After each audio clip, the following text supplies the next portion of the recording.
हाँ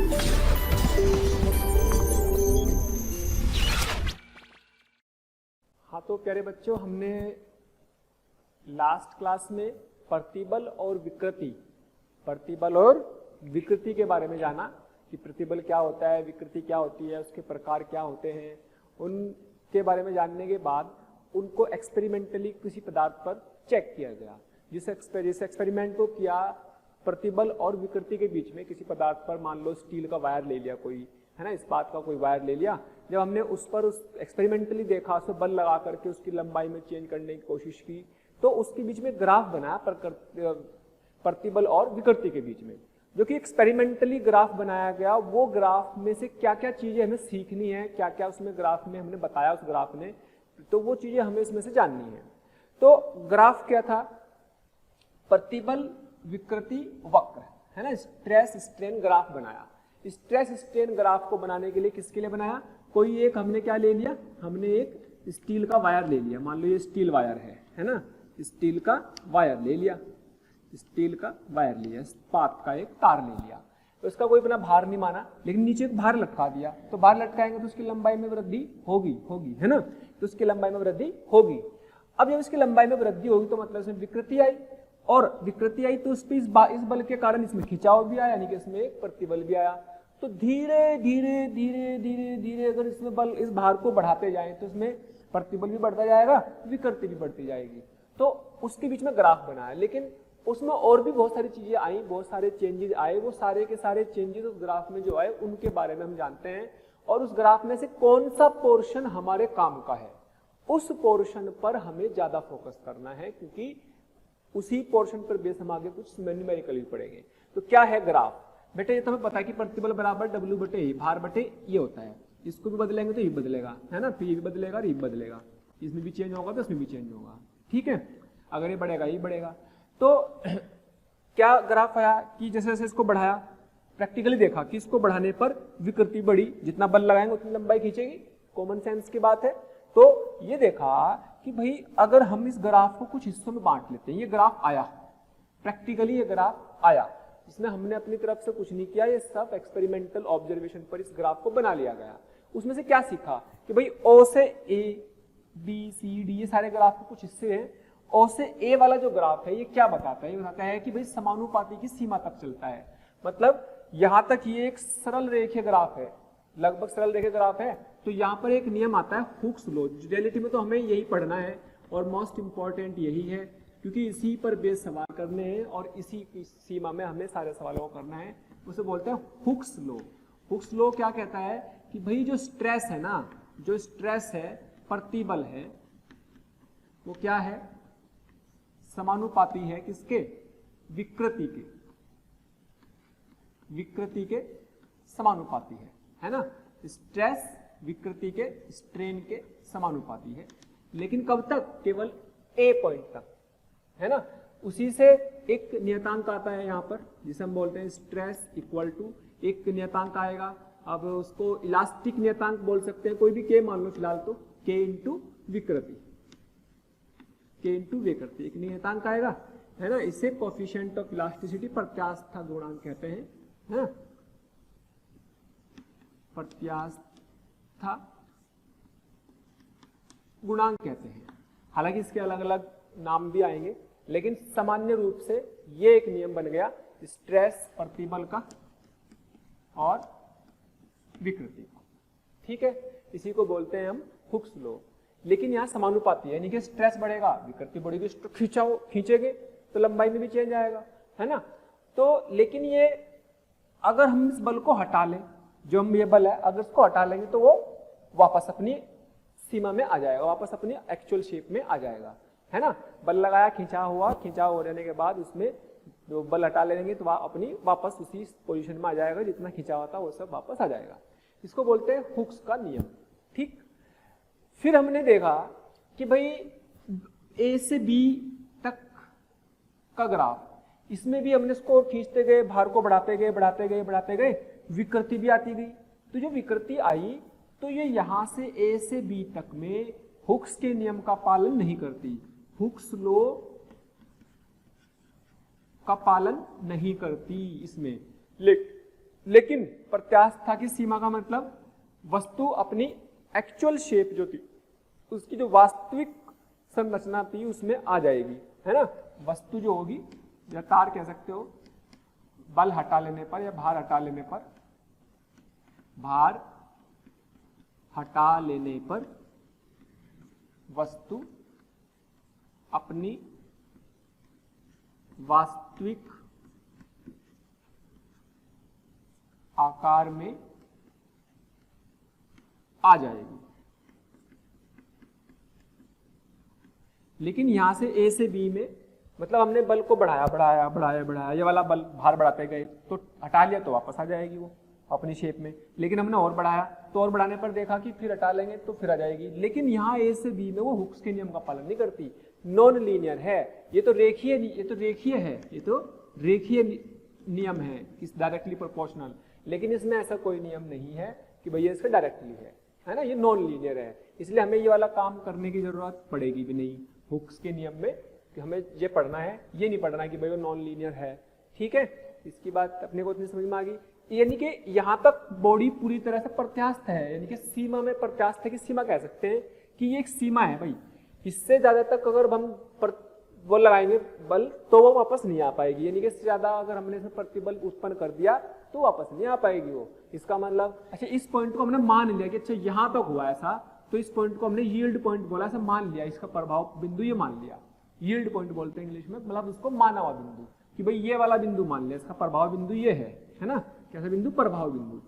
तो इस बिंदु तक वस्तु अपनी पूर्ण अवस्था में आ सकती है, लेकिन ए से बी के बीच में हुक्स का नियम पालन नहीं होता और इसमें वापस आ जाएगी। इस पॉइंट तक की जो सीमा कहलाती है वो कहलाती है प्रत्यास्था की सीमा, क्योंकि वो वापस अपनी शेप को वापस पाने की पूरी कोशिश करती है। ओके, अब बात करते हैं बी से डी की बात। बी से डी में हमने भार को बढ़ाया, यानी कि स्ट्रेस को बढ़ाया, इसको बढ़ाया तो प्रतिबल बढ़ा। इसमें स्ट्रेस यानी कि प्रतिबल बहुत तेजी से बढ़ा, बहुत जरा सा बढ़ाया, प्रतिबल थोड़ा सा बढ़ाया, थोड़ा, जो मेन पॉइंट है उनकी बात कर रहा हूं, बाकी डिटेल में हर एक पॉइंट को आप अच्छे से लिखेंगे। थोड़ा सा बढ़ा दिया इसको, ग्राफ से इस हर चीज को लिखना। तब विकृति बहुत तेजी से बढ़ी, बहुत तेजी से बढ़ी, हाँ बहुत तेजी से बढ़ गई भाई। हमने तो जरा से बढ़ाया था, हमने इसको बहुत तेजी से बढ़ाया, बढ़ी जरा सा भी उसको और बल बढ़ाया तो फिर वो वापस तो आएगा नहीं, तो इसकी तेजी में विकृति बढ़ी, उसमें नहीं, उसके आकार में बहुत तेजी से परिवर्तन हुआ।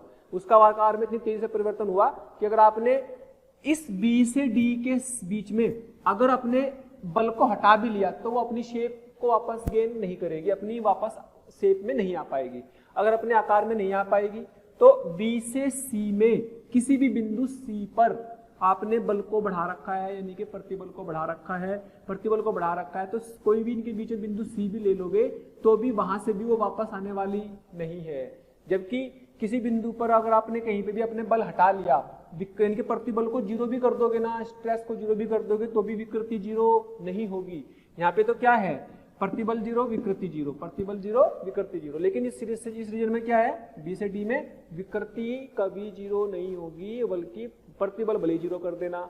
और प्रतिबल को जब बढ़ाते जाएंगे, थोड़ा सा बढ़ाएंगे लेकिन विकृति बहुत तेजी से बढ़ती जाएगी, तो बहुत जल्दी ये बिंदु आ जाएगा डी, जिसके बाद अगर आपने और थोड़ा सा भी प्रतिबल फालतू लगा दिया, थोड़ा सा भी लगा दिया, तो वहां से क्या हो जाएगी, वो टूटने लगेगी, टूट करके चीजें बिल्कुल ऐसे लटक जाएगी, वो रप्चर हो जाएगी, है ना। तो यह कहलाता है फ्रैक्चर पॉइंट। तो बिंदु बी डी जो कहलाता है बिंदु डी कहते हैं भंजन बिंदु या विच्छेदन या फिर फ्रैक्चर पॉइंट, ब्रेकिंग पॉइंट कह सकते हैं। तो इस बिंदु पर क्या होंगी, चीजें टूट जाएंगी, है ना, बिल्कुल ऐसे फ्लो होने लगेगी वो टूट करके। मान लीजिए कोई तार है, उसको बिल्कुल कोई भी चीज को तार को तोड़ दिया तो फिर वो नीचे टूटने लगेगी, खींचने लगेगी, पूरा खींच के टूट जाएगी, है ना।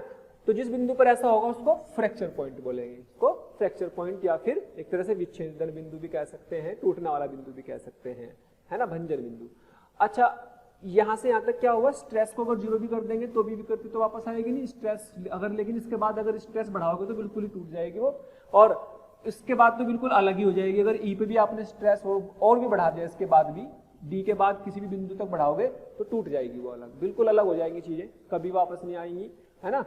तो यहां पर आप एक तरह से कह सकते हैं कि मैक्सिमम स्ट्रेस, इससे ज्यादा मत लगाओ, अधिकतम स्ट्रेस, अधिकतम प्रतिबल है, इससे ज्यादा मत लगाओ, नहीं तो चीजें टूट करके वो अलग हो जाएंगी। तो क्या होगा, डी पर अधिकतम प्रतिबल है जिसको आप लगा सकते हो, नहीं तो वो टूट करके अलग हो जाएगी। ठीक, तो यहां के बाद वो बिल्कुल अलग हो जाएगी और यहां के बाद वो पूरी तरह से टूट करके लटकने लगेगी, ऐसे फ्लो हो जाएगी पूरी तरीके से।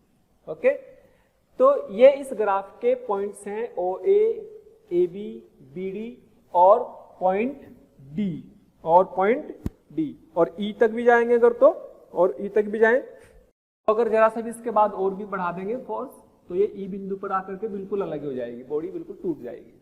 समझ में आ गई बात। तो इन पॉइंट्स को अच्छे से आप समझ लें, इनको अच्छे से अपनी भाषा में एक्सप्लेन करें और पॉइंट वाइज इनको लिखें। 4 पॉइंट में मैंने इसको बात को बताया है, 1 पॉइंट, 2 पॉइंट, 3 पॉइंट और 4 पॉइंट। ठीक है, यानी कि डी तक तो हम पहुंच ही गए।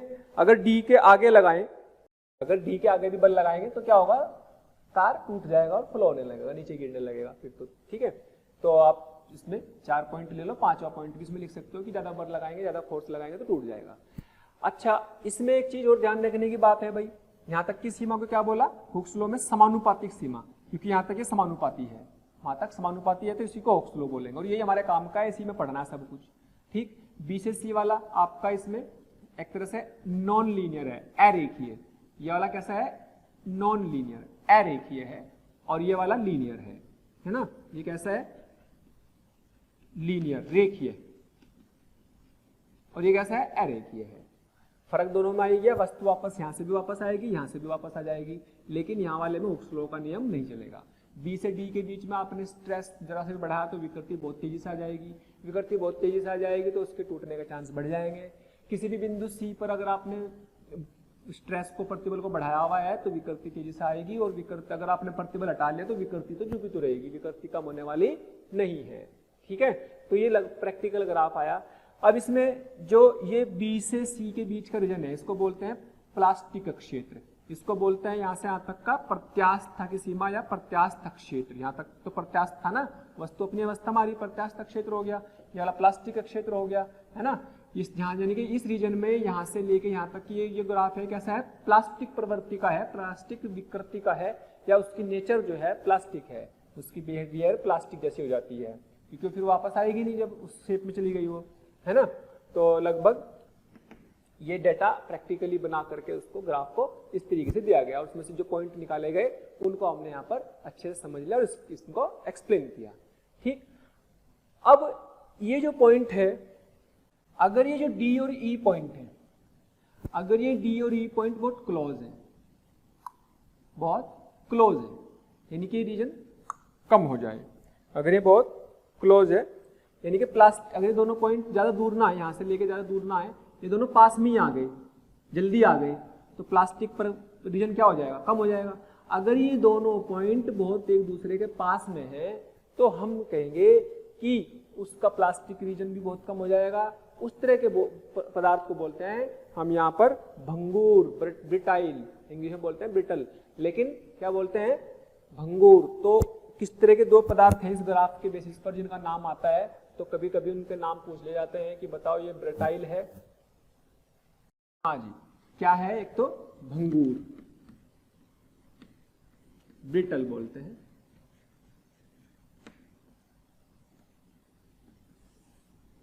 भंगूर या ब्रिटल। ब्रिटल मतलब एक तरह से नाजुक कह सकते हैं आप, एक तरह से नाजुक बोल सकते हैं इसको, है ना।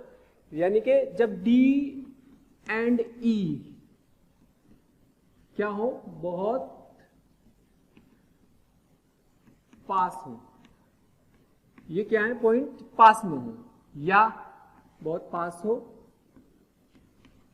या ये कह सकते हैं कि जो प्लास्टिक विकृति है, प्लास्टिक विकृति है वो उसका क्षेत्र कम हो, है ना। प्लास्टिक क्षेत्र यानी कि जो प्लास्टिक क्षेत्र है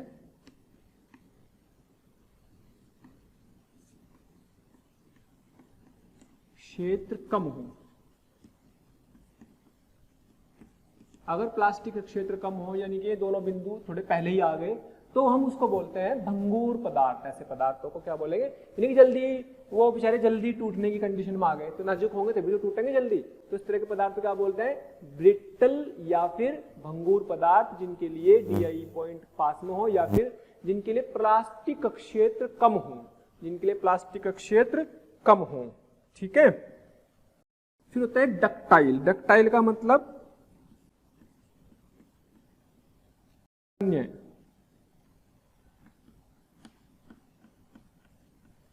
तन्य पदार्थ बोल सकते हैं, यानी कि उस पदार्थ की प्रकृति कह सकते हैं, कैसी होगी, ये प्रकृति है बेसिकली कि कोई पदार्थ है जिसमें D और E बहुत पास थे या उनका प्लास्टिक का क्षेत्र कम आया उस ग्राफ का, क्योंकि कोई भी पदार्थ ले सकते हैं, तो उसकी प्रकृति कैसी होगी, भंगुर प्रकृति का होगा, उसको नाजुक प्रकृति में डालेंगे, है ना, उसको नाजुक यानी कि ब्रिटल पदार्थ बोलेंगे। अच्छा, ये ब्रिटल में चला गया। लेकिन इसका उल्टा, अगर ये दूर हो या क्या हो, यदि ये क्या हो, D एंड E दूर हो ग्राफ में, तो या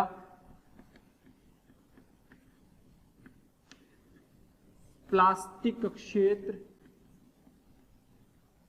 ज्यादा हो, प्लास्टिक का क्षेत्र ज्यादा हो, तो उस पदार्थ की प्रकृति कैसी होगी, डक्टाइल वाली पदार्थ की प्रकृति होगी, तन्य पदार्थ, यानी कि वो थोड़ा सा ऐसा पदार्थ है कि जल्दी नहीं टूटेगा, वो जल्दी उसमें टूटने की टेंडेंसी नहीं आएगी, उसको टूटने में थोड़ा सा। थैंक यू सो मच प्यारे स्टूडेंट्स, हमें इतना प्यार देने के लिए। डेली हजारों स्टूडेंट्स हमारे वीडियो लेक्चर देख करके लाभान्वित हो रहे हैं। हमारी आपसे रिक्वेस्ट है कि आप हमारे डिस्क्रिप्शन बॉक्स में जा करके हमारे लिंक को क्लिक करें, अपना एनरोलमेंट सुनिश्चित करें। जो स्टूडेंट्स डाउट सॉल्विंग और स्टडी मटेरियल के लिए भी इच्छुक हैं, वो हमारे प्रीमियम कोर्स के लिए अप्लाई करके ज्वाइन कर सकते हैं। में लगेगा, है ना, ठीक है। प्लास्टिक का क्षेत्र ज्यादा होगा तो डक्टाइल, प्लास्टिक का क्षेत्र कम होगा तो भंगुर या D और E पहले ही आ जाएंगे या D और E थोड़ा सा दूर आएंगे। ठीक है, इस तरीके से हम इस ग्राफ को स्टडी करते हैं। इतनी चीजों को हमें इसमें लिखना होता है, तभी इसको डिटेल में समझा जाता है ना। और इसमें से अपने काम की चीज कौन सी है, ये अपने काम की है। ये जो ग्राफ का हिस्सा देख रहे हैं ना, हुक्स लॉ, ये काम का है भाई, ये अपने काम का है, इसी को हमें लेके चलना है, क्योंकि इसी से चलेगा अपना काम। हाँ जी, तो हमने ग्राफ के बारे में जाना कि हमने ग्राफ में क्या देखा कि हुक्स के नियम के हिसाब से अगर किसी ऑब्जेक्ट पे, किसी वस्तु पर कोई प्रतिबल लग रहा है, तो प्रतिबल के लगने पर उसमें विकृति भी उसी के समानुपाती होती थी। ठीक, शुरू से स्टार्टिंग किसी भी पदार्थ की ये होती थी। लेकिन कुछ एक्सेप्शन भी है, कुछ ऐसे पदार्थ भी हैं जिनमें शुरू में ही अगर बल लगाते हैं तो हुक्स के नियम का पालन शुरू से ही नहीं करते हैं। ऐसे पदार्थ जो हुक्स के नियम का कभी पालन ही ना करें, वो पदार्थ कहलाते हैं इलास्टोमर, लचीले पदार्थ। एक तरह से इलास्टोमर्स बोलते हैं उनको, है ना। जैसे क्या हुआ, कैसे पदार्थ होंगे,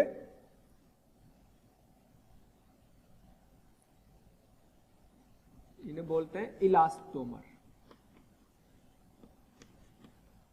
लचीले पदार्थ एक तरह से।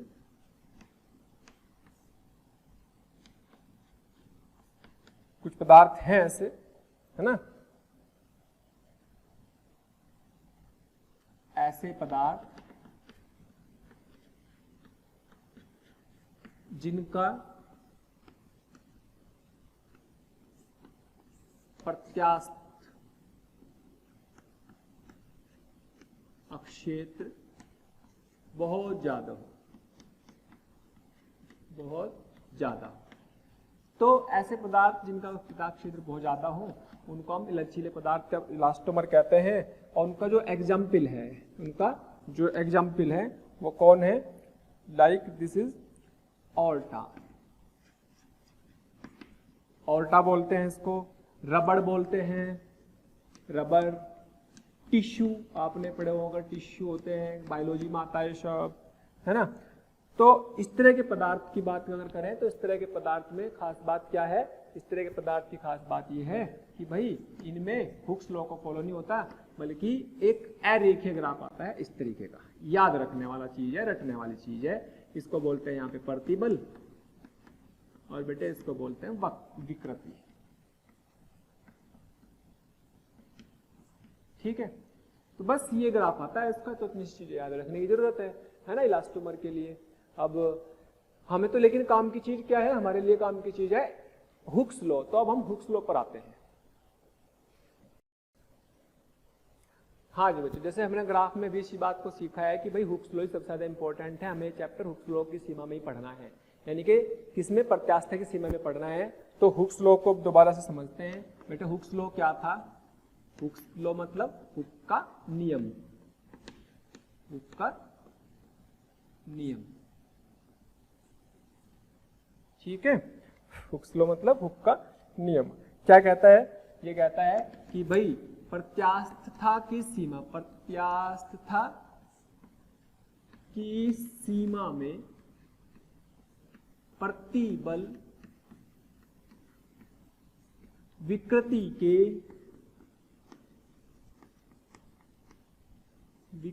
के समानुपाती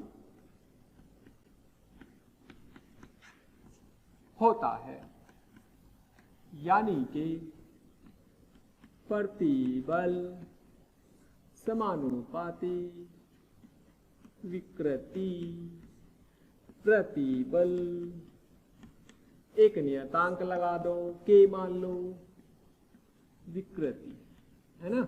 अब ये जो के है, ये जो के है, ये अलग अलग तरह की चीजों के लिए अलग अलग है ना। यदि प्रतिबल कैसा हो? अनुदैर्घ्य हो, अनुदैर्घ्य है। अनुदैर्घ्य कौन सा था? जिसमें टेंसाइल या कंप्रेसिव, याद करो, टेंसाइल मतलब तन्य वाला, तन्य, तनन, तनन बोल सकते हो, तनन, या कंप्रेसिव, कंप्रेसिव मतलब कंप्रेसिव हो, संपीड़ीय हो, संपीड़ीय। अगर इस तरह की नेचर का प्रतिबल लग रहा है, यानी कि किस तरह अनुदैर्घ्य का मतलब क्या हुआ? किसी लंबाई पर अगर हमने कोई बल लगाया, इस पे कोई बल लगाया है F, और ये कोई है यहाँ पे फिक्स है, तो इसकी लंबाई में मान लीजिएगा ये पहले लेंथ L थी और ये लंबाई बढ़ करके डेल्टा L हो गई, ठीक है। ये लंबाई बढ़कर उसका क्षेत्रफल क्या है? A है। तो उस समय इस K को क्या बोलते हैं? प्रतिबल बराबर, यहाँ नियतांक का नाम हो जाता है y, और फिर ये विकृति हो जाती है। ये किसने, जिसने साइंटिस्ट ने नाम दिया, उसी के नाम से है। इसको बोलते हैं यंग्स मॉड्यूलस, है ना, ऑफ इलास्टिसिटी, प्रत्यास्थता का यंग्स मॉड्यूलस ऑफ प्रत्यास्थता, यंग का प्रत्यास्था गुणांक, प्रत्यास्था गुणांक, इसे भी बोलते हैं Young modulus coefficient of Young's. Young का मतलब वो नहीं, यंग का जवान से को मतलब नहीं, साइंटिस्ट का नाम है यंग, है ना। Coefficient of Young's modulus of elasticity, elasticity, है ना।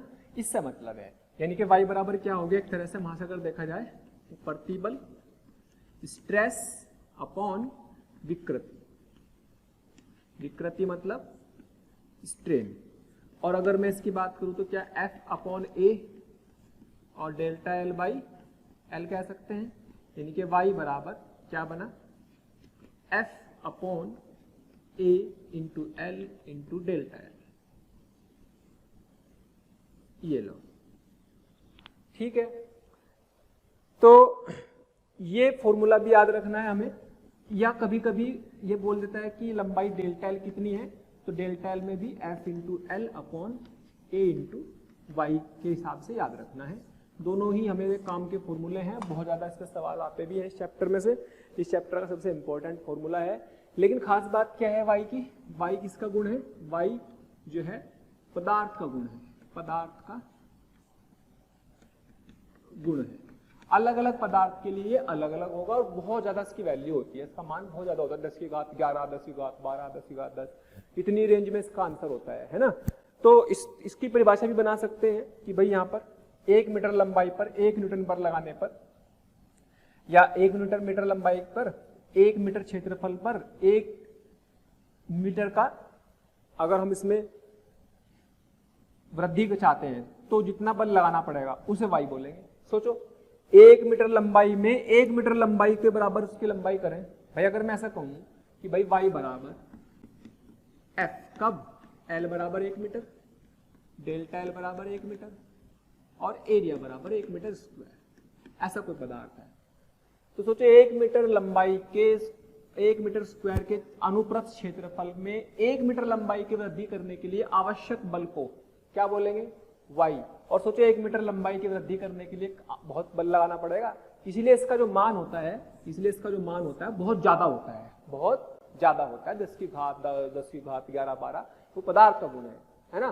तो इतना बल क्योंकि होता नहीं, इसलिए पदार्थ कोई भी हो इतना बल लगाएंगे तो हर एक चीज में वृद्धि आती है। हम जनरली बहुत ही कम बल लगाते हैं, 10 की घात 10 की रेंज में तो लगाते नहीं बल, तो इसलिए जो डेल्टा एल के मान होंगे वो बहुत छोटे होंगे, मिलीमीटर सेंटीमीटर इस तरीके से होते हैं, है ना। तो ये इसकी परिभाषा हो गई और इसकी यूनिट क्या हो जाएगी भाई, यूनिट क्या हो जाएगी एफ एल अपॉन ए डेल्टा एल। भाई ये तो कोई यूनिट नहीं बची, ये तो कोई यूनिट नहीं बची, एफ बाई ए, यानी कि इसकी यूनिट वही होगी जो दाब के प्रतिबल की है, यानी कि न्यूटन पर मीटर स्क्वायर, न्यूटन पर मीटर स्क्वायर।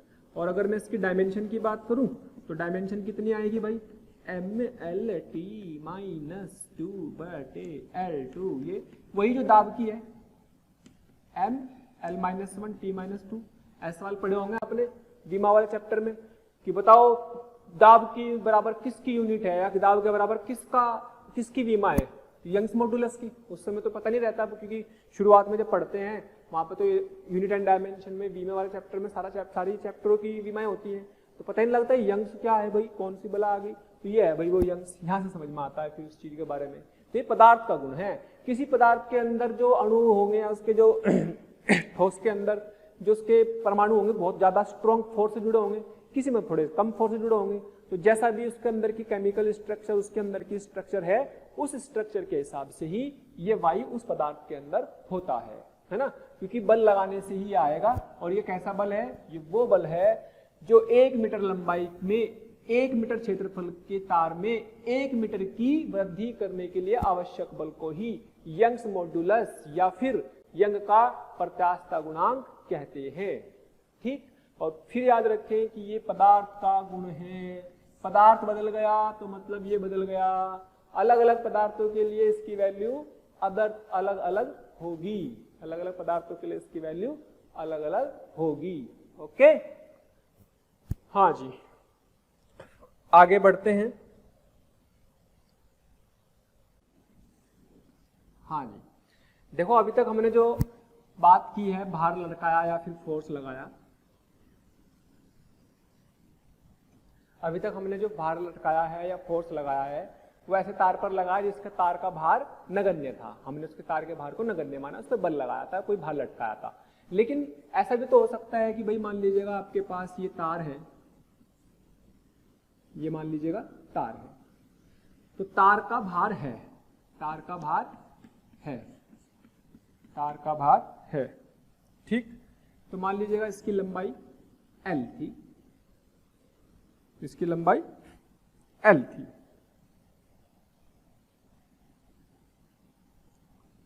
है ना, इसकी लंबाई L थी, और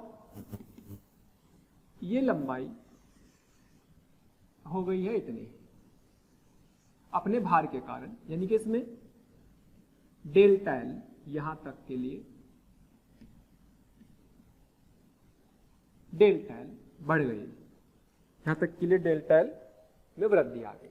ठीक, डेल्टा एल तो कुल वृद्धि आई, जबकि इसका मास m था, तो कुल बल कितना लगा mg। तो पहले तो एक प्रॉपर तरीके से समझाते हैं, फिर इसका शॉर्टकट मेथड बताऊंगा सवाल का।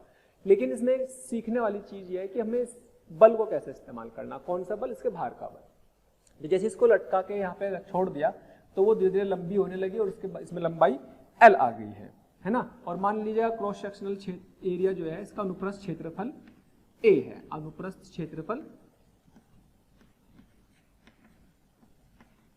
A है, ठीक, उसमें कोई दिक्कत नहीं है। अब सोचने वाली बात यह है कि भाई मान लीजिएगा हमने इसमें भार वाली रस्सी है, तो जो भार वाली रस्सी होती है तो भार वाली तार में तनाव प्रत्येक बिंदु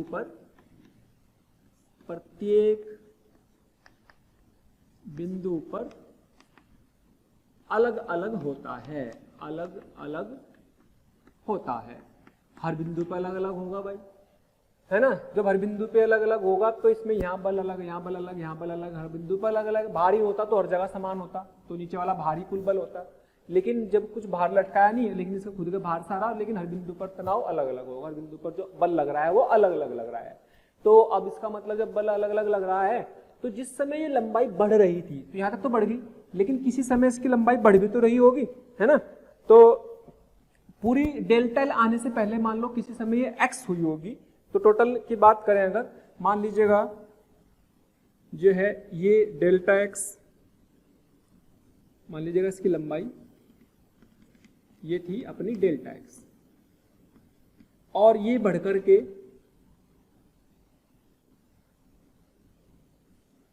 यहां तक डेल्टा वाई हो गई। छोटा सा एलिमेंट बिंदु बिल्कुल पॉइंट वाला, क्योंकि एक पॉइंट पर टेंशन को तो फिक्स मान सकते हैं ना, ये पॉइंट है एक तरह का, इस पॉइंट पर तो टेंशन सेम मान सकते हैं छोटे से बिंदु पर, है ना। तो इस छोटे से बिंदु पर यहाँ पर हमारे पास ये जो डी वाई है इतनी लेंथ थी एक तरह से शुरू में, जो कि बढ़कर के डी वाई हो चुकी। तो यहाँ पर एक तनाव बल लग रहा होगा, एक तनाव बल लग रहा होगा, और हर बिंदु पर अलग अलग है। मान लीजिएगा ये दूरी कितनी थी x, तो x से d प्लस x से x प्लस d तक यहाँ तो सेम मान सकते हैं, क्योंकि छोटा सा पॉइंट है ना। तो अगर मैं बात करूं इसमें एट पॉइंट ए, कोई पॉइंट नाम दे देते हैं। अगर मैं इसकी बात करता हूं, चलो a, ये b, ये c नाम दे दिया। अगर मैं बात करूं कि बिंदु ए पर मैक्सिमम तनाव होगा, ठीक। तो मैक्सिमम तनाव होगा बिंदु ए पर, अधिकतम प्रतिबल होगा, अधिकतम प्रतिबल। तो बिंदु ए पे तनाव कितना होगा भाई, mg के बराबर, T मैक्सिमम बटे ए एरिया, यानी कि mg बटे ए। अधिकतम इतना हो सकता है। पहले पॉइंट के कुछ पॉइंट है समझने के। दूसरा पॉइंट, अगर बिंदु बी पर बात करें तो बिंदु ए पर आगे बिंदु बी पर तनाव, सॉरी प्रतिबल, न्यूनतम प्रतिबल होगा, न्यूनतम प्रतिबल होगा कितना होगा भाई, T बटे, और तनाव कितना होगा बिंदु बी पे, 0। तो यानी कि 0 से लेके यहां तक बढ़ा, इसलिए तो वेरिएबल भी है, धीरे धीरे बढ़ता गया तो हर बिंदु पर अलग अलग है। तो किसी बिंदु ए पर, तो बिंदु सी पर प्रतिबल बराबर TC, सी पे तनाव बटे क्षेत्रफल। अब सी पे तनाव निकालना मेन पॉइंट है, सी पे तनाव निकालना मेन पॉइंट है, ठीक है। क्योंकि जब सी पे तनाव निकल जाएगा फिर हम उसी हिसाब से इसमें चेंज कर लेंगे। तो अगर मैं इसकी विकृति की बात करूं, सी पर, बिंदु सी पर विकृति क्या हो गई, विकृति कितनी आ जाएगी, बिंदु सी पर विकृति, लंबाई कितनी थी शुरू में डेल्टा एक्स, बाद में कितनी होगी डेल्टा, इसमें डेल्टा वाई की वृद्धि आ गई, यहां तक है डेल्टा वाई शुरू में इतनी थी। तो डेल्टा एल मतलब लंबाई में परिवर्तन कितना हुआ, डेल्टा डी वाई का, और प्रारंभिक लंबाई कितनी थी डी एक्स। तो ये आ गई विकृति delta L by L. Delta L कितना हुआ, इतना छोटा सा लिया, उस पर शुरू की लंबाई डी एक्स थी और इतनी लंबाई में परिवर्तन हुआ, ये यहां से यहां तक है, ये यहां से यहां तक है, केवल इतना, ठीक है। तो इतना तो डी एक्स है, लेकिन इतना ये डी वाई है, ये वाला ये डी वाई है, ओके। अब विकृति पता लग गई, प्रतिबल पता लग गया, दोनों को डिवाइड कर लेंगे और यहाँ पे फिर हमारे पास इसकी डेल्टा एल निकल जाएंगे, और उसका प्रत्यास्थता गुणांक पदार्थ का फिक्स होता है, चाहे खींचो चाहे ना खींचो, तो वाई रहेगा। तो वाई निकालने में कोई दिक्कत नहीं है। तो वाई बराबर तो प्रतिबल बटे विकृति, लेकिन ये टी कितना होगा पहले इसका तो काम कर ले, वाई तो निकल ही जाएगा, है ना। तो पहले वाई का काम कर लेते हैं। तो भाई तनाव का कितना होगा, भाई तनाव कितना आ जाएगा, अगर इसकी बात करें सी पर तनाव, यहाँ पे लिख सकते हैं टीसी, टीसी की वैल्यू आ जाएगी आपके पास m बाई एल। इकाई लंबाई का द्रव्यमान कितना, L, इकाई लंबाई का द्रव्यमान L, और x लंबाई का द्रव्यमान m/l इंटू एक्स, और अगर उसको भाग g से मल्टीप्लाई कर देंगे तो इतना तनाव आ जाएगा, उसमें इतना भार होगा, तो बिंदु C पे तनाव ये आ जाएगा। भाई अगर आप इसका FBD बनाओ, अगर आप इसका FBD बनाओ ना, तो ये देखो बिंदु C पे तनाव क्या बैठेगा। प्यारे बच्चों, हमें रोज कमेंट्स के माध्यम से ये रिक्वेस्ट आ रही है कि सर हमें इस टॉपिक के वीडियो लेक्चर प्रोवाइड करें या इस टॉपिक के वीडियो को समझाएं। तो मेरी आपसे रिक्वेस्ट है कि आप हमारे चैनल पर जाकर के सब्सक्राइब करें और बेल आइकन को हिट करें, ताकि जो भी वीडियो लेक्चर हमने डाले हुए हैं उसके नोटिफिकेशन आपसे मिस ना हो। मैं ऐसा इसलिए कह रहा हूं क्योंकि हमने ज़्यादातर वीडियो लेक्चर को ऑलरेडी अपने चैनल पर डाला हुआ है, तो जिस लेक्चर की आप डिमांड कर रहे हैं वो लेक्चर आपको पॉसिबली वहां पर मिल जाएंगे। ये है, या फिर x लंबाई है तो इस पे तनाव T आ गया, ये तो इतनी लंबाई किसके बराबर होगी, इसका भार क्या होगा, इसका भार हो जाएगा, इसका हो जाएगा m/l इंटू एक्स, और g से मल्टीप्लाई कर दो तनाव आ जाएगा। इकाई लंबाई का भार m/l, l मीटर का भार, l मीटर का द्रव्यमान कैपिटल M, और 1 मीटर का m/l और x मीटर का m/l इंटू एक्स, तो उसमें g से मल्टीप्लाई कर देंगे तनाव आ जाएगा। तो बस हो गया अपना काम, यानी कि y बराबर प्रतिबल बटे विकृति, क्योंकि y तो नियत है तो बदलेगा ही नहीं कभी भी, y तो बदलेगा ही नहीं। तो भाई प्रतिबल कितना आया भाई, mgx/l इंटू a, ये तो आया, यहाँ पे रख देंगे इसको TC को, ये तो है ना प्रतिबल, TC की वैल्यू रख दी, और बेटे विकृति कितनी आई, विकृति आई dy/dx, ये विकृति आ गई, कोई दिक्कत नहीं इसमें। तो ये y तो कैपिटल Y तो एक नियतांक है, इसकी टेंशन लेने की जरूरत नहीं, सोचो y और y ये अलग y है ना। अच्छा x ऊपर चला जाएगा, बाकी सब कांस्टेंट है, यानी कि dy को उधर ले आओ, क्योंकि हमें लंबाई में चेंज चाहिए, डेल्टा L निकाल लेते हैं, ठीक है। ध्यान रखें कि हम कौन सा बल लेते हैं, जो उसको खींच रहा है, आंतरिक बल, आंतरिक बल उसमें खींचने में यही तो लग रहा होगा। ये तो अंतिम रूप हुआ इसका, अंतिम रूप से पहले तो जिसमें बल लग रहे हैं उसकी बात होगी ना, किसी एक्स पर, तो भाई ये आ जाएगा mg/L A into x into D x. तो x की लिमिट ले लेंगे कहां से, 0 से लेकर के L तक, ठीक, और y की लिमिट कहां से, 0 से लेकर डेल्टा L तक, क्योंकि इससे ज्यादा तो 1 इसमें, तो डेल्टा L माइनस 0, भाई इसका इंटीग्रेशन y आएगा ना, और उसकी लिमिट रखेंगे 0 से डेल्टा L, और भाई mg/AL, इसको क्या लिखेंगे, x²/2, लिमिट लगा देंगे 0 से L, तो क्या आ जाएगा mg बाई, है ना, ये तो है, हाँ, mg/AL इंटू L²/2, ये इससे उड़ गया, क्या आया mgL/2A, तो डेल्टा L माइनस 0 बराबर mgL/2A, यानी कि डेल्टा L बराबर mgL/2A। y छूट गया, y था ना यहाँ पे, तो y को यहां लिया। तो इस तरीके से अब ये चीज का ध्यान रखना कि भाई mg/2L। अच्छा, इसका शॉर्टकट मेथड भी याद रख सकते हो। शॉर्ट तरीका क्या है, कई तरीके से सोच सकते हैं। शॉर्ट मेथड, शॉर्ट ट्रिक क्या भाई, क्या होगा जो है, अगर हम बात करें तो y बराबर क्या था, f/A अपॉन डेल्टा L/L था।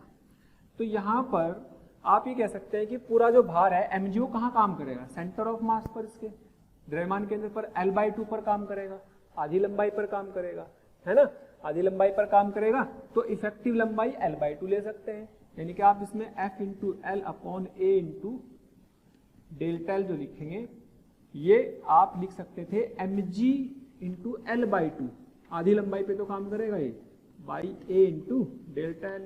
तो यहां से आप लिख सकते हो डेल्टा L बराबर mg into L/2 upon A/, ऐसे भी लिख सकते हो इसको शॉर्टकट में, है ना। या ऐसे भी सोच सकते हो, भाई सोचने का तरीका है बस, उसको ट्रिक को कि यहाँ पे तनाव 0, यहाँ पे तनाव अधिकतम, यहाँ पे 0, यहाँ पे अधिकतम, दोनों का एवरेज ले लो, तो mg/2 हो जाएगा, वही वो 2 आना बस वहाँ पे। लेकिन इसी का एक शॉर्ट तरीका ये हो गया कि भाई आप क्या मान लो कि अपना जो ये डेल्टा जो अपना बल लग रहा है वो बिल्कुल भी मध्य बिंदु पर लग रहा है, लगता भी है L/2 पर, तो बस लंबाई को L/2 ले लो, इफेक्टिव लंबाई को। लेकिन रियलिटी ये है क्योंकि जिस समय खींच रहा है उस समय किसी भी एक्स पर यहाँ पे तनाव बदलता जाएगा, खींचता जाएगा, बदलता जाएगा।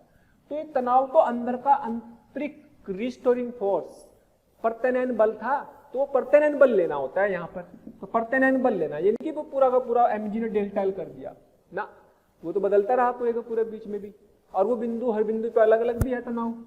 रस्सी बाहर में होती तो तब ये सही रहता। ठीक है, तो हमें इस चीज का ध्यान रखना है कि भाई जब हमारे पास अपने भार के कारण लंबाई में वृद्धि की बात करें तो उस समय हमें ये वाला इस तरीके से करना होगा, है ना। जैसे इसके ऊपर चाहो तो एक क्वेश्चन देख सकते हैं। जैसे एक सवाल देखते हैं इसके ऊपर। देखो सवाल ये है कि किसी छत से एक रस्सी है रबड़ की, रबड़ है ना, एक रबड़ है जिसकी लेंथ कितनी दे रखी है, इसकी लेंथ दे रखी है 8 मीटर, इसकी लेंथ दे रखी है 8 मीटर। ठीक है, इसके लिए y दिया हुआ है, यंग्स मॉड्यूलस दिया हुआ है 5 × 10⁶। देखो कितनी ज्यादा वैल्यूज होती है ये, है ना। ये दिया हुआ है और इसका घनत्व दिया हुआ है, घनत्व द्रव्यमान से उसका संबंध कर लेंगे बाद में, लेकिन घनत्व दिया 1.5 × 10⁻³ किलोग्राम पर मीटर क्यूब दिया हुआ है ना। जी की वैल्यू भी दे रखी है 10 मीटर पर सेकंड स्क्वायर। क्लियर। अपने भार के कारण इसकी लंबाई में वृद्धि बताओ। सवाल क्या है, अपने भार के कारण लंबाई में वृद्धि ज्ञात करो। भार के कारण सोचो, इसके भार के कारण इसकी लंबाई में वृद्धि निकालनी है। हमारे पास अभी फॉर्मूला पड़ा mg × L/2ay। अगर इसका भार ही होती फिर तो लगता है mg/2y, अगर वो यहाँ भार लटकाता कोई उसका भार ही, लेकिन तो खुद के भार से लटक रही, तो हमें डेल्टा बताना बस। तो m तो हमें दिया ही नहीं ना, क्षेत्रफल दिया, तो द्रव्यमान क्या होता है, आयतन गुना घनत्व, आयतन गुना घनत्व। तो आयतन वॉल्यूम इंटू घनत्व मान लो रो है GL/2ay। आयतन को क्या लिख सकते हैं भाई, इसकी लंबाई शुरू में L थी, क्षेत्रफल क्या है एरिया A, तो आयतन क्या हो जाएगा A × L, आयतन हो जाएगा A × L, AL row GL/2ay। A से तो ये कट गया, इसका मतलब A को देने की जरूरत नहीं है, तो क्या बचा रो GL²/2y। हाँ, इसका मतलब ये सवाल में रो भी दिया हुआ है ना, L भी दिया हुआ है, Y भी दिया हुआ है। बेटा रो कितना दिया हुआ है 1.5 × 10⁻³ जी की वैल्यू 10 और 8 का स्क्वायर बटे 2 × Y की वैल्यू 5 × 10⁻6। ठीक है, तो भाई क्या कर सकते हैं 3 4 पावर तो उसके कट जाएंगी, इससे 10⁻2 बचेगा यहाँ पे, है ना। और 5 दूनी 10, एक और उड़ा दो, ले लो 5 दिया 15 कर दो, कोई दिक्कत नहीं है। तो यहाँ से कितना आ जाएगा भाई, यहाँ से आ जाएगा ये आपके पास डेल्टा L बराबर 3 × 64 बटे 10 × 2 × 10⁻2 ये बचा, यही तो बचा। चलो देखो इससे ये भी कट रहा 32 और ये 1000 आया, तो 3 दूनी 6, 3 तिया 9 बटे 1000 मीटर, 1000 मीटर आ गया, है ना। 1000 मीटर आ गया। इसको क्या लिख सकते हैं 1000 मीटर को 96, है ना, इंटू 1000 मिलीमीटर लिख सकते हैं चाहो तो। लो चम चम चम चम चम चम, बस हो गया। 96 मिलीमीटर की लंबाई में वृद्धि हो जाएगी इसकी। इसमें कितनी हो जाएगी? 96 मिलीमीटर की लंबाई बढ़ जाएगी इसमें, है ना। तो इस तरीके से सवाल को हम यूज कर सकते हैं। एक अच्छा सवाल इसलिए है क्योंकि इसमें यहाँ पे टू का ध्यान रखना होता है कि भाई अपने खुद के भार की वजह से बढ़ रही है, तब इसमें टू लगाना होता है। लेकिन अगर ये भारहीन हो और यहाँ पे एक बल लगा दे mg, फिर बस mg अपॉन ए, फिर यह आएगा, ठीक है, क्योंकि फिर तो हर जगह तनाव समान होगा उसमें, है ना। तो इस चीज का थोड़ा ध्यान रखना है हमें। ओके, हाँ, तो अगला क्वेश्चन देखते हैं जिसमें एक 4 मीटर लंबा तांबे का तार है। 4 मीटर लंबा तांबे का तार है जिसका अनुप्रस्थ क्षेत्रफल 1.2 सेंटीमीटर स्क्वायर है। इस पर एक बल लगाया 48 गुना 10⁻³ न्यूटन से इसको खींचा गया। बेसिकली इसको इतने से खींचा गया। जब तक तार के भार की बात ना की जाए तो तब तार का भार कैसा मानेंगे? भारहीन मानेंगे। तो क्या कह रहा है भाई? तो कह रहा है तार में प्रतिबल ज्ञात करो, प्रतिबल ज्ञात करो। अब प्रतिबल का फॉर्मूला तो आपको पता ही, प्रतिबल का फॉर्मूला क्या है? प्रतिबल बराबर F/A। अब F/A, इसमें थोड़ा कैलकुलेशन का ध्यान रखेंगे। ये सेंटीमीटर स्क्वायर में 10⁻⁴ मीटर स्क्वायर हो जाएगा, है ना। ये मीटर स्क्वायर, ये न्यूटन। सोच लो इसको सोल्व करने का क्या तरीका होगा। 12 चौक 48, तो यानी कि इसको उड़ा के यहाँ एक जीरो लगा दो तो 12 चौक 40 आ जाएगा।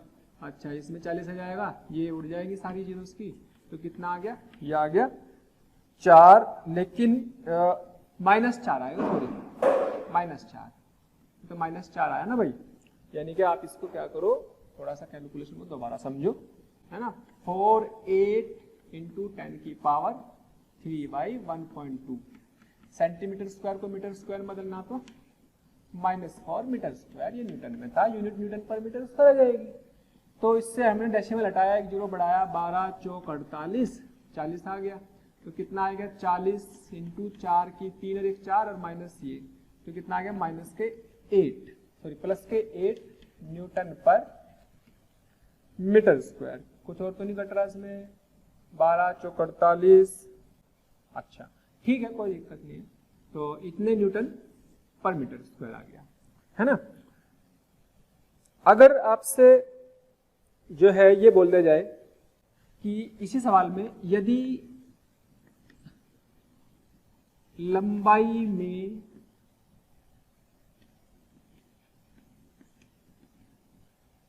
अगर मैं कहूं लंबाई में 1 मिलीमीटर की वृद्धि हो गई, अगर 1 मिलीमीटर की वृद्धि हो गई, एक इसमें अलग पार्ट जोड़ दिया, ये पहला पार्ट मान लो, ये दूसरा पार्ट मान लो। अगर इसी में बोलूं मैं 1 मिलीमीटर की लंबाई की वृद्धि होगी तो विकृति बताओ। लो भाई, विकृति बता देंगे। विकृति कितनी आ जाएगी भाई? Delta L by L। तो L कितना था भाई? 4। डेल्टा L कितना है? 1 मिलीमीटर, और L कितना है? 4 है, यानी कि 10⁻³ तो 4 मीटर थे ना, 10⁻³ का मतलब कितना? 1/4 का मतलब 0.125 × 10⁻³ है ना। इसकी कोई यूनिट नहीं होगी, इकाई इसकी कोई नहीं होगी, जीरो होगी इसकी इकाई, जीरो, डायमेंशन भी नहीं होती इसकी, है ना। तो विकृति 0.125 आ गई। चाहो तो और अच्छे से लिख लो, 1.25 × 10⁻⁴ कितनी? -4, 10⁻⁴। इसी में एक और पार्ट जोड़ देते हैं। इसी में कहते हैं कि भाई y भी बताओ कितना होगा, इसका यंग प्रत्यास्थता गुणांक भी बताओ। तो कुछ नहीं करना, यंग प्रत्यास्थता गुणांक निकालने के लिए y बराबर F/A L डेल्टा L, या क्योंकि हम स्ट्रेस और अपॉन स्ट्रेस भी कह सकते हैं, स्ट्रेस अपॉन स्ट्रेन, ये भी तो कह सकते हैं, प्रतिबल बटे विकृति। तो हम बाई स्ट्रेस अपॉन स्ट्रेन के हिसाब से स्ट्रेस हम निकाल ही चुके, 4 × 10⁸ 8, हाँ जी। स्ट्रेस और स्ट्रेन विकृति निकाल चुके, कितनी आई? 10⁻³ बटे 4, 10⁻³ बटे 4, तो कितना आ गया? 16 × 10⁻11। तो ये आप याद भी रख सकते, इसको आप सोच भी सकते हो कि भैया इतना आएगा, इसकी यूनिट क्या आएगी? न्यूटन पर मीटर स्क्वायर ही रहेगी, जो प्रतिबल की होती है वही, क्योंकि इसकी तो खत्म हो जाती है ना। तो इस तरीके से इसके सीधे फॉर्मूले बेस्ड सवाल होते हैं, या ज्यादातर इसमें यही पूछता है वो, डेल्टा L बाई या F। ओके, बच्चों जब हम किसी तार को खींचते हैं तो उसमें एक स्थितिज ऊर्जा स्टोर हो जाती है, उसको खींचने में कार्य किया जाता है, वो कार्य की गणना करनी है हमें। तो उसके पहले जानते हैं थोड़ी सी उसके बारे में कि क्या इसका मतलब है। जैसे मान लीजिएगा यहाँ पे कोई तार है, ये कोई तार है, इस पर कोई बल लगाया और इसको बल लगाने पर इसकी लंबाई में डेल्टा एल की वृद्धि होगी, इसकी लंबाई में डेल्टा एल की वृद्धि होगी और डेल्टा एल की वृद्धि हो जाने पर ये यहाँ पर एल से एल प्लस डेल्टा एल हो गई, ये बराबर एफ लगा। ठीक, ये तो एक बाह्य बल है, ये तो एक बाह्य बल है। ठीक, ये बाह्य बल है। लेकिन जब हम इसमें y निकालते हैं एफ एल अपॉन ए डेल्टा एल, ये तो तब है जब हमारे, अब इस कंडीशन में हम यहाँ कह सकते हैं एफ और आंतरिक जो बल होता है वो बराबर होता है। इस कंडीशन में कोई भी दो उनके बीच में जो बल लग रहा होता है वो कितना बल लग रहा होगा, एफ आर। वो कौन सा होता है, एफ आर, जिसे हमने क्या नाम दिया था, आंतरिक प्रत्यानयन बल। आंतरिक प्रत्यानयन बल, तो आंतरिक प्रत्यानयन बल के विरुद्ध कार्य करना पड़ता है। हम खींच रहे हो जैसे स्प्रिंग को खींचते हैं, स्प्रिंग चाहता है कि नहीं मैं खींचना नहीं चाहता, वैसे हम तार को खींच रहे किसी को, लेकिन तार के अंदर के कण मॉलिक्यूल अणु जो भी है, जो उसके परमाणु हैं, वो चाहते हैं कि नहीं हम बिल्कुल ना खींचे, तो वो अपनी तरफ से बल लगाते हैं।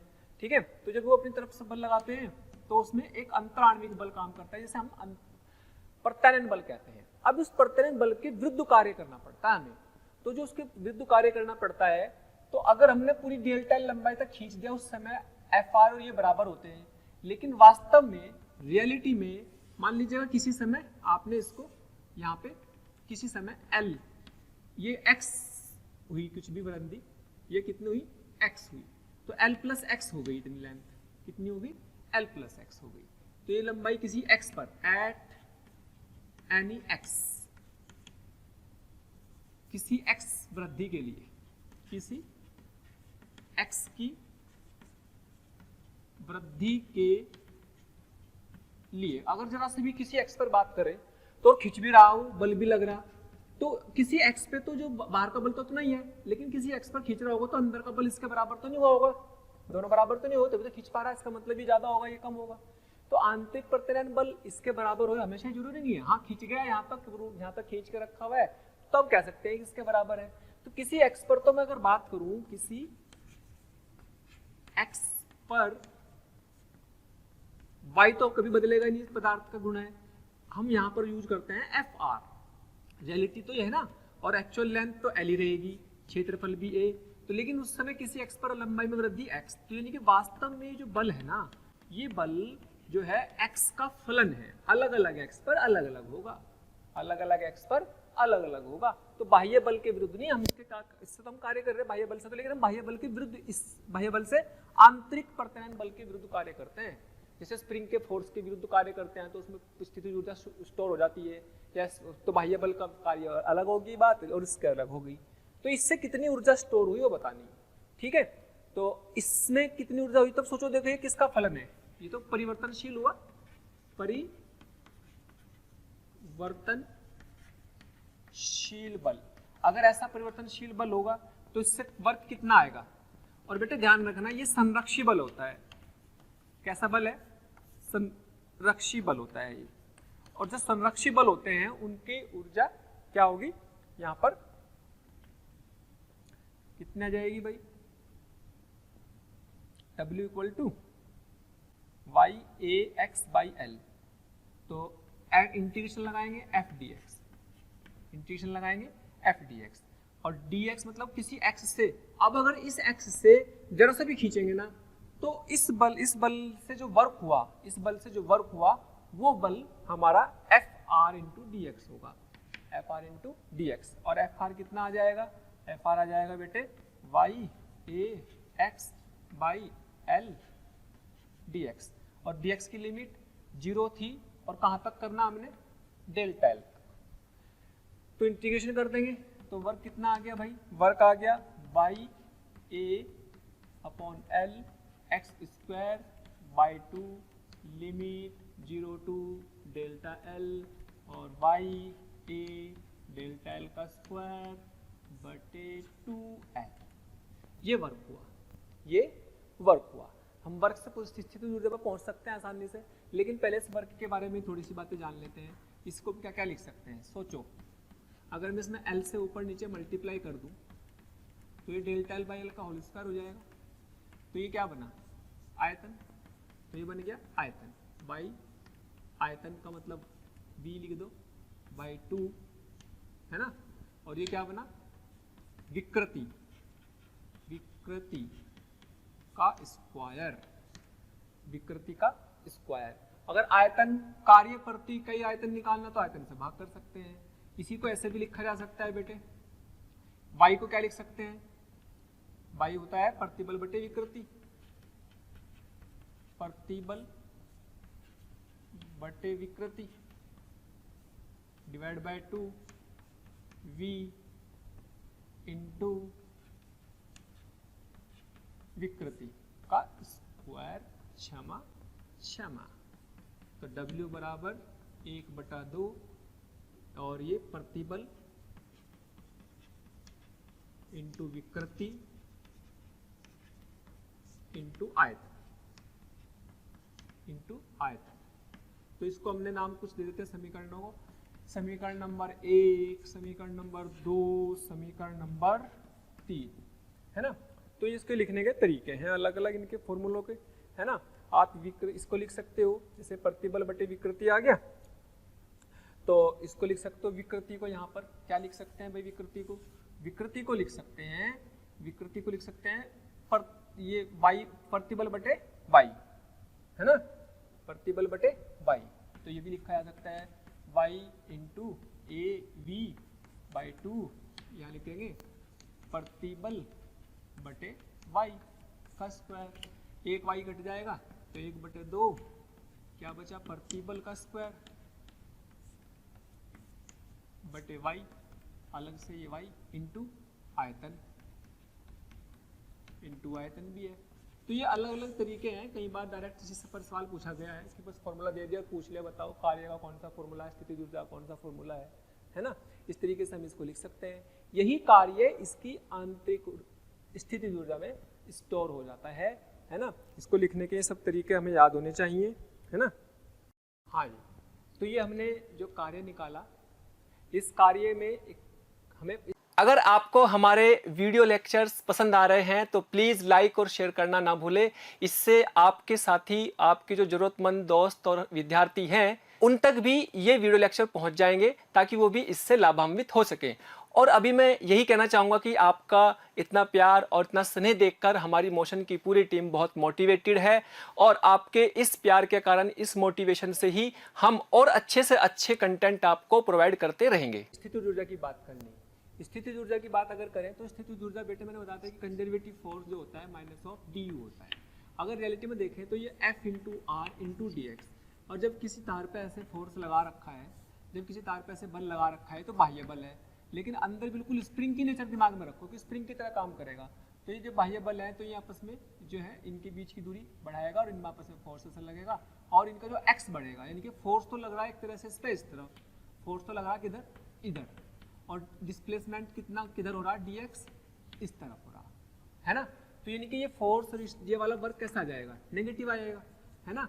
तो ये वाला वर्क नेगेटिव आएगा तो minus of you final minus you initial, ये कट जाएगा। और बेटे ये कितना आ चुका है कार्य, ये कार्य कितना आ चुका है हमारे पास, W कितना आ चुका है, ये अपने पास कई सारे फॉर्मूले हैं लिखे हुए। मान लो ये वाला ही ले लो, ये वाला कितना आ गया, 1 प्रतिबल गुना विकृति गुना आयतन बराबर यू फाइनल माइनस इनिशियली कितनी थी 0। यानी कि ये कार्य एक तरह से इसकी किसमें स्टोर हो जाता है, स्थितिज ऊर्जा में। यही क्या बन गई, पोटेंशियल एनर्जी या स्थितिज ऊर्जा। तो स्थितिज ऊर्जा, स्थितिज ऊर्जा में स्टोर हो गया, ठीक है भाई। चलो जी, स्थितिज ऊर्जा में स्टोर हो गया तो U फाइनल कह सकते हैं, या फिर जितनी भी इसको खींच देंगे उसके हिसाब से स्थितिज ऊर्जा ही आ जाएगी। और इसका फॉर्मूला बन गया 1/2 प्रतिबल इंटू विकृति इंटू आयतन। अच्छा, अगर इस आयतन को नीचे ले आए, अगर इस आयतन को, ये आयतन क्या है, ये तो आयतन को B लिखा मान लो, अगर आयतन को नीचे ले लूँ मैं B, तो ये बन जाएगा 1/2 प्रतिबल इंटू विकृति, यानी कि इसको बोलते हैं पोटेंशियल एनर्जी, स्थितिज ऊर्जा प्रति इकाई आयतन, प्रति इकाई आयतन, और इसका स्पेशल नाम है ऊर्जा घनत्व, ऊर्जा घनत्व। ठीक, इसको क्या नाम देते हैं? ऊर्जा घनत्व नाम दे देते हैं। और अगर मान लीजिएगा कभी ऐसे स्ट्रेस और प्रतिबल और विकृति मल्टीप्लाई में है ना, अगर मान लो मैं ये कहूँ कि भाई मेरे पास यहाँ पे प्रतिबल है, ये ग्राफ है, और ये यहाँ पर मान लीजिएगा ये अपने पास विकृति है ना, तो उस समय बोले कि बताओ इसका क्षेत्रफल क्या रिप्रेजेंट करेगा, इसका क्षेत्रफल किसके बराबर होगा? तो हम बोलेंगे ऊर्जा घनत्व, स्थितिज ऊर्जा घनत्व, ऊर्जा घनत्व के बराबर होगा इसका क्षेत्रफल ऊर्जा घनत्व के बराबर होगा, क्योंकि इनके मल्टीप्लाई के बराबर है, मल्टीप्लाई है ना इसमें। तो यानी कि इसको हम ये भी कह सकते हैं कि प्रतिबल विकृति के ग्राफ का एरिया, प्रतिबल तथा विकृति के ग्राफ का क्षेत्रफल भी क्या कहलाता है? ऊर्जा घनत्व कहलाता है। और ग्राफ हमें पता ही है, निकाल सकते हैं, इसका क्षेत्रफल निकाल ही सकते हैं, क्योंकि ये अपना ग्राफ कैसा आता है? प्रत्यास्थता की सीमा में। अब बेटे इसमें हमने कार्य जो निकाला या ऊर्जा जो निकाली, ऊर्जा कह सकते हो या कार्य कह सकते हो, अब तो आप इसको आप ऐसे बोल सकते हो, जो कि एक्स एल लेंथ पर डेल्टा एल लेंथ तक खींचने में जो ऊर्जा या कार्य है वो कितना आया? बेसिकली आपने इसको निकाला 1 इंटू वाई इंटू ए इंटू डेल्टा एल का स्क्वायर डिवाइड बाई एन, ये लिखा है ना।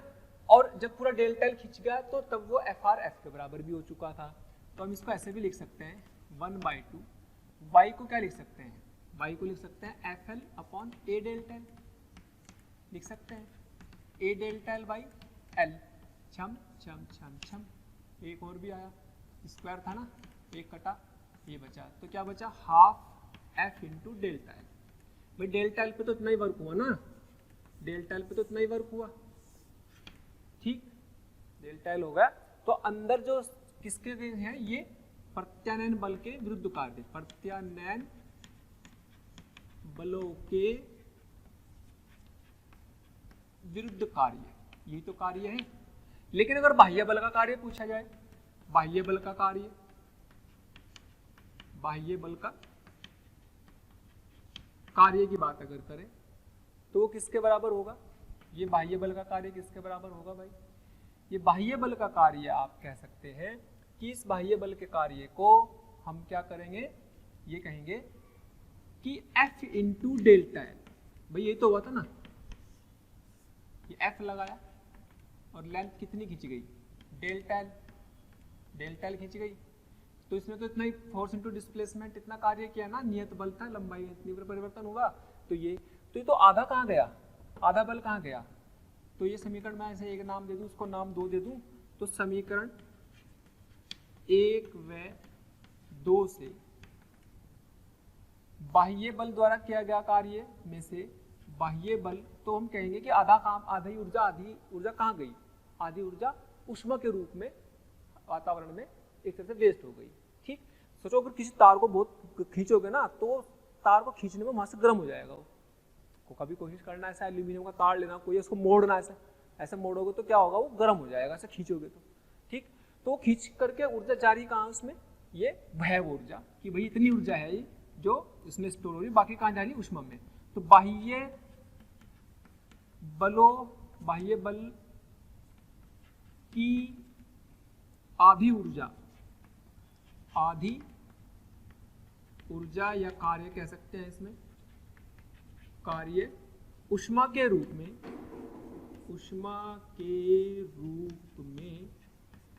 निकल जाती है। आधी क्यों कहा भाई? क्योंकि देखो आधा हो रहा है, वास्तव में तो इतना कार्य था, मैंने तो इतना दिया, पर अंदर कितना स्टोर हुआ था? इतना, तो बाकी कहाँ गया? ऊष्मा में, है ना, ऊर्जा संरक्षित है ना, तो इसलिए बाकी रहेगा इसके अंदर। इस तरीके से हमें इस चीज को याद रखना है ना। तो ये अगर हमें एफ और डेल्टा एल का भी ग्राफ दे दिया हो, अगर मुझे कहे कि भाई एफ और डेल्टा एल का ग्राफ है, इधर एफ है इधर डेल्टा एल का ग्राफ है ना, तो बताओ कार्य कितना हुआ, तो क्या करेंगे एफ और इसके नीचे का तो वर्क बराबर एफ डेल्टा एल, तो हम क्या बोलेंगे इस चीज को बोलेंगे एफ तथा डेल्टा एल के ग्राफ का क्षेत्रफल, इसके नीचे का क्षेत्रफल भी हमारे लिए इस कार्य के या उसकी ऊर्जा के बराबर हो जाता है ना, इसकी ऊर्जा के बराबर हो जाता है। इसको हमें याद भी रखना है, सिंपल फंडा है तो हमें पहले से जानते हैं, काइनेमेटिक्स में पढ़ चुके होते हैं इस चीज को कि भाई दो चीजें जब मल्टीप्लाई में होते हैं तो उनका जो है नीचे का एरिया क्या होगा उसके तीसरी क्वांटिटी जो होगी उसके बराबर हो जाता है। ठीक है, तो ये बेसिक सी चीजें हैं जो हमें इसमें याद रख के चलनी है। ठीक है, अच्छा एक और चीज, इसका प्रतिबल और विकृति का ऊर्जा घनत्व दे दिया, क्षेत्रफल, और इसी का प्रतिबल विकृति का देखो प्रतिबल बटे विकृति, तो इसका जो ढाल होता है, ढाल मतलब स्लोप, प्रवणता कह सकते हैं, वो किसके बराबर होगा स्लोप, प्रतिबल तथा विकृति का ढाल किसके बराबर होगा y के, तो दिस अपॉन दिस करोगे ना, प्रतिबल बटे विकृति। ध्यान रखना है इस चीज को भी कि अगर स्ट्रेस और स्ट्रेन का ग्राफ दिया हुआ है तो उसका ढाल किसके बराबर होगा, यंग्स मॉडुलस के, है ना, यंग्स मॉडुलस के y के बराबर होगा और यंग्स मॉडुलस के बराबर होगा, और उसका ऊर्जा घनत्व और उसका क्षेत्रफल ऊर्जा घनत्व के बराबर होगा इकाई आयतन की, उस इकाई आयतन की स्थितिज ऊर्जा जितनी स्टोर होगी इकाई आयतन में उसके बराबर होगा। ठीक, ये बेसिक से फॉर्मूला में इसमें याद रख के चलनी है। ओके,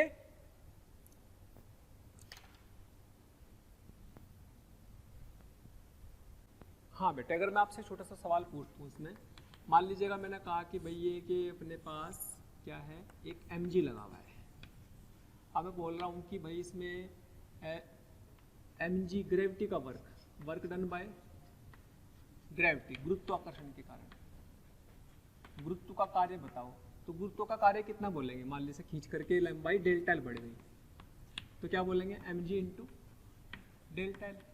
अगर मैं बोलूँ कि इसमें कितनी ऊर्जा स्टोर हुई है ना, तो प्रत्यास्थ ऊर्जा कितनी स्टोर हो गई, तो प्रत्यास्थ ऊर्जा कितनी स्टोर हो गई और वो निकालना तो है ना, संरक्षित ऊर्जा ऊर्जा कितनी हुई, कितनी हुई या कम कितनी, आधी, क्योंकि आधी स्टोर होती है mg into delta L by 2, बाकी कहाँ गई ऊष्मा में, तो ऊष्मा में कितनी गई mg into delta L by 2, तभी तो टोटल कार्य हुआ, इसमें से ये ऊष्मा में चली गई, इसकी आधी ऊर्जा में स्टोर हो गई संरक्षित में और इसमें आधी ऊष्मा में चली गई, तो इस चीज का भी ध्यान रखेंगे, है ना। एक सवाल ही बन गया, छोटा सा ही पूछ सकता है कि भाई बताओ कितनी ऊर्जा स्टोर हुई, तो ऊर्जा तो स्टोर हुई इतनी, तो गुरुत्व ने कितना कार्य किया mg इंटू डेल्टा एल कार्य किया, सिंपल। हाँ जी, एक होता है हमारा आयतन प्रत्यास्थता गुणांक, आयतन प्रत्यास्थता गुणांक, आयतन प्रत्यास्थता गुणांक, जिसे हम बल्क मॉड्यूलस भी बोल सकते हैं एक तरह से, बल्क मॉड्यूलस। आयतन प्रत्यास्थता गुणांक क्या होता है, जैसे मान लीजिए कोई बॉल है किसी मटेरियल की, अगर इसके चारों तरफ कोई बल लगाए, जैसे किसी लिक्विड में डाल दिया, अगर इसे किसी द्रव में डाल दिया तो उसके चारों तरफ एक बल लगेगा प्रेशर से, है ना, तो लिक्विड से मान लीजिएगा इसको कोई द्रव में डाल दिया और उसका आयतन घट करके ये रह गया, इतना आयतन में परिवर्तन हुआ, ये क्या आयतन है डेल्टा वी, है ना, शुरू में कितना था v था, लेकिन घट के कितना रह गया डेल्टा वी घटा, तो मॉड्यूलस का वो तो वही रहेगा, उस पर जो प्रेशर बन रहा है, जितना प्रेशर आ रहा है, P अंदर कुछ होगा इसमें दाब और बाहर से कुछ लग रहा दाब, तो इसमें दाब में परिवर्तन हुआ, P ज्यादा माइनस कम ले लेंगे, मान लो P इन माइनस P आउट या P आउट माइनस ज्यादा, तो ये होगा तभी दबाया, तो P आउट माइनस P इन, इसको बोलते हैं अधिक्य दाब, तभी दबाएगा, अधिक्य दाब है। तो अधिक्य दाब बोलते हैं। तो अधिक्य दाब और आयतन में इसकी विकृति हो गई, तो आयतनात्मक विकृति डेल्टा वी बाई वी के अनुपात को बल्क मॉड्यूलस बोलते हैं, बीटा या बी से डिनोट करते हैं। और चूंकि ये हम प्लस का रखते हैं बीटा, तो ये आयतन घट रहा है, आयतन घट रहा है, इसलिए इसका साइन डेल्टा वी ले लेते हैं, है ना। तो माइनस लगा देते हैं यहाँ पर, और कुछ नहीं है, तो minus delta P upon delta V into V, या minus K D P by D V भी लिख सकते हैं, है ना, बीटा या फिर बी लिख देते हैं, ठीक है। ऐसे इसको हम डिफाइन करते हैं, ठीक। इसमें खास बात यही है कि जो दाब है वो कैसा है, अधिक्य दाब है, अंदर और बाहर के अंतर का कितना दाब इस पर लगा हुआ है, क्योंकि इसका भी दाब इधर से आ रहा, उसने इसको आयतनों घटा दिया है, तो उसको बोलते हैं जो है कैसा अधिक्य दाब, जो बाहर से लग रहा है, जो टोटल लग रहा है अधिक्य, कितना परिवर्तन हुआ दाब में और आयतन में कितना परिवर्तन हुआ, तो उसको आयतनात्मक विकृति बोलेंगे, है ना। तो यूनिट वही रहेगी उसकी, न्यूटन पर मीटर स्क्वायर ही, क्योंकि इसकी तो कोई यूनिट नहीं है, इसकी यूनिट है न्यूटन पर मीटर स्क्वायर, तो यूनिट वही रहेगी, है ना। ये हमारे कहाँ काम आएंगे, ऊष्मा में काम आएंगे, ऊष्मा में इसकी जरूरत पड़ती है ना, ऊष्मा में इस मॉड्यूलस की जरूरत पड़ेगी, कहीं ना कहीं में इसकी फॉर्मूले की यूज होता है, तो जब होगा तब आपको पता लग जाएगा। और साउंड में भी आएगा कहीं ना कहीं, ये साउंड में बल्क मॉड्यूलस आएगा, है ना। चलिए, अब बल्क मॉड्यूलस हमने पढ़ लिया है। बल्क मॉड्यूलस का उल्टा, इसको बोलते हैं संपीड्यता। एक और ले लो, संपीड्यता,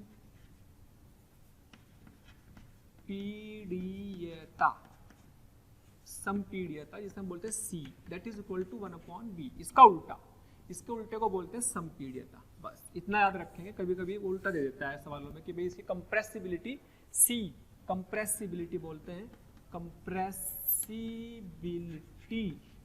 जो है वो C इक्वल टू 1/V के बराबर है, C इक्वल टू 1/V के बराबर है। तो ये गुणांक हैं जो याद रखने में दिए रहते हैं। पदार्थ का गुण है, ये भी किसका गुण है, पदार्थ का गुण है, ये भी किसका गुण है, पदार्थ का गुण है। और हाँ जी, हम एक्चुअल में स्टार्टिंग में हमने यंग्स मॉड्यूलस पढ़ा था, यंग का प्रत्यास्थ गुणांक पढ़ा था, है ना, रेखीय वस्तुओं के लिए। क्षेत्रफल के लिए नहीं पढ़ा, उसकी जरूरत नहीं पड़ती। आयतन के लिए पढ़ लिया हमने, आयतन प्रत्यास्थ गुणांक। एक होता है दृढ़ प्रत्यास्थ गुणांक, modulus of rigidity, modulus of rigidity, ठीक है, दैट इज दृढ़ता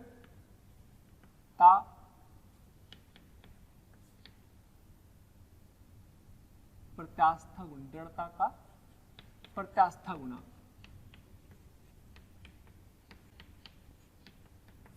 दृढ़ता का प्रत्यास्थ गुणांक, दृढ़ता का प्रत्यास्थ गुणांक के नाम से ही पता लग रहा है कि भी मान लीजिएगा ये कोई चीज है, यहाँ पे फिक्स है, इसको यहीं से हिलने नहीं दे रहे, यहाँ से कोई बल लगाया, यहाँ से कोई बल लगा दिया, तो यहाँ से कोई बल लगाया कैसा, टेंजेंशियल, स्पर्शीय बल, स्पर्शीय बल,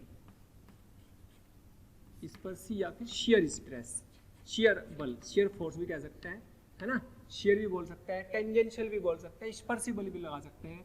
तो क्या स्पर्शी लगा देने पे इसकी शेप कुछ ऐसी होनी चाहिए, यस, ऐसी हो जाएगी, ऐसी हो जाएगी। ये पता हमने, ये थीटा होता है, ये बल हो गया, और बेटे मान लीजिएगा ये डेल्टा एक्स है, ये मान लो डेल्टा एक्स है। तो हमें इसको डिफाइन कैसे किया है, सुने, तो इसको ईटा से डिनोट करते हैं, ईटा से। तो इसका डेफिनेशन क्या बनी, इसकी डेफिनेशन बनी बेटे ये, शियरिंग स्ट्रेस, शियरिंग अनुरूपण, शियरिंग मतलब अनुरूपण, या फिर टेंजेंशियल भी कह सकते हैं, स्पर्शी भी, अनुरूपण प्रतिबल, अनुरूपण प्रतिबल बटे अनुरूपण विकृति, शियरिंग मतलब अनुरूपण, अनुरूपण विकृति, वही फॉर्मूला वही रहना, प्रतिबल बटे विकृति ही, प्रतिबल बटे विकृति ही रहना, सभी चाहे कैसा भी गुणांक आए। भाई पहला वाला था 20 में भी प्रतिबल था, वो डेल्टा पी क्या होता है, प्रतिबल तो होता है, दाब तो होता है, अपॉन विकृति थी डेल्टा वी बाई, यहाँ पे ये वाली शियर वाली आ गई, टेंजेंशियल वाली, आप इसको ये भी टेंजेंशियल भी कह सकते हैं, मतलब स्पर्शी, स्पर्शीय है ना, स्पर्शीय बल। तो स्पर्शीय बल कितना है बेटे, F, इस बाई एरिया अपॉन थीटा, यानी कि एफ अपॉन ए थीटा, एफ अपॉन ए थीटा आ गया, है ना। तो बस ध्यान ये रखना है कि ये एफ कैसा है, ये एफ है एफ टेंजेंशियल, यानी कि एफ स्पर्शी, स्पर्शी वाला बनाना ये वाला, इतनी सी बात का ध्यान रखना, है ना। अब कई चीजें आ गई हमारे पास, y आ गया, b आ गया, ईटा आ गया, है ना, और एक अपने पास सिग्मा भी आया था, पॉइजन रेशियो। इनमें संबंध बताना है, इनमें एक संबंध होता है जो याद रखना है, कभी कभी डायरेक्ट फॉर्मूले पर या सीधे ऑप्शन ही दे देता है, तो याद ही रखना है, बस उनको अपने को प्रूफ करने की जरूरत नहीं है। और इसी के साथ अपने इस चैप्टर की थ्योरी तो निपटी जाएगी, उसके बाद हम क्या करेंगे, इसके सवालों पर आएंगे। लेकिन पहले इसको निपटा लेते हैं। होता क्या है भाई, जो y का रिलेशन होता है वो होता है 3b इंटू 1 माइनस 2 सिग्मा। बहुत ज़्यादा नहीं पूछे जाते, बट हाँ फिर भी पता होना जरूरी है इनमें। y equal to 2 eta 1 plus sigma and y equal to 1 number हो गया, 2 नंबर हो गया, 3 नंबर, 3 ही रिलेशन है। 9 अपॉन y बराबर 3 बटे ईटा प्लस 1 बटे b।